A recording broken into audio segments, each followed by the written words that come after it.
കേസിലെ മുഖ്യ ആസൂത്രകൻ കീഴടങ്ങിയതോടെ എത്രയും വേഗം രാജ്യത്തെ ഞെട്ടിച്ച പാർലമെന്റ് അതിക്രമത്തിന് പിന്നിലെ ചുരുളഴിക്കാൻ സാധിക്കുമെന്ന പ്രതീക്ഷയിലാണ് സ്പെഷ്യൽ സെല്ലിന്റെ ഭീകരവിരുദ്ധ സ്ക്വാഡ്. കേസിലെ നിർണായക വശമാണ് പാർലമെന്റിനകത്തെ സുരക്ഷാ വീഴ്ച എങ്ങനെ സംഭവിച്ചു എന്നത്. അതിനായി പ്രതികളെ പാർലമെന്റ് സമുച്ചയത്തിൽ എത്തിച്ച് ഡിസംബർ 13 പ്രവേശന കവാടം മുതൽ സംഭവിച്ച കാര്യങ്ങൾ പുനരാവിഷ്കരിക്കും. എംപിമാരുടെ ഡയസിലുണ്ടായ സംഭവ വികാസങ്ങൾ നാളെയോ ഞായറാഴ്ചയോ പുനർസൃഷ്ടിക്കാനാണ് തീരുമാനിച്ചിരിക്കുന്നത്.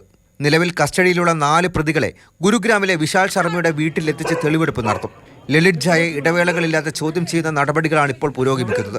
പ്രതികളുടെ മൊബൈൽ ഫോണുകളെല്ലാം ലളിത് ഝാ ഒളിവിലായിരുന്ന സമയത്ത് നശിപ്പിച്ചിട്ടുണ്ട്. പിടിയിലായവരുമായി ബന്ധമുള്ളവരിലേക്ക് കൂടി അന്വേഷണം വ്യാപിപ്പിക്കുകയാണ് ഇപ്പോൾ. ഡൽഹി പോലീസ് സ്പെഷ്യൽ സെല്ലിന്റെ 6 സംഘങ്ങൾ രാജ്യവ്യാപകമായി അന്വേഷണം നടത്തുന്നു. കോൾ റെക്കോർഡ് കേന്ദ്രീകരിച്ച് 60 പേരെ കൂടി നിരീക്ഷണത്തിലാക്കിയിട്ടുണ്ട്. പിടിയിലായവരുടെ ഫണ്ടിങ്ങും പരിശോധിച്ചു വരുന്നു. അതേസമയം കേസിൽ ഉൾപ്പെട്ട 2 പേരെ കൂടി രാജസ്ഥാനിൽ നിന്ന് പോലീസ് പിടികൂടിയിട്ടുണ്ട്.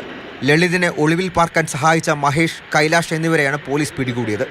ഇവർക്ക് അതിക്രമത്തിൽ നേരിട്ട് പങ്കെടുത്തവരുമായും ബന്ധമുണ്ട്. കേസിൽ പിടിയിലായ വിശാലിന്റെയും ഭാര്യയുടെയും അറസ്റ്റ് ഇതുവരെ രേഖപ്പെടുത്തിയിട്ടില്ലെങ്കിലും ഇപ്പോഴും ചോദ്യം ചെയ്യൽ നടക്കുന്നുണ്ടെന്നാണ് അറിയാൻ സാധിച്ചത്. ലളിതിനെ കസ്റ്റഡിയിൽ ലഭിച്ചാൽ പ്രതികളെ ലക്നൗ, കൊൽക്കത്ത, മുംബൈ, മൈസൂർ എന്നിവിടങ്ങളിൽ എത്തിച്ചും തെളിവെടുപ്പ് നടത്തും. മാതൃഭൂമി ന്യൂസ്, ഡൽഹി.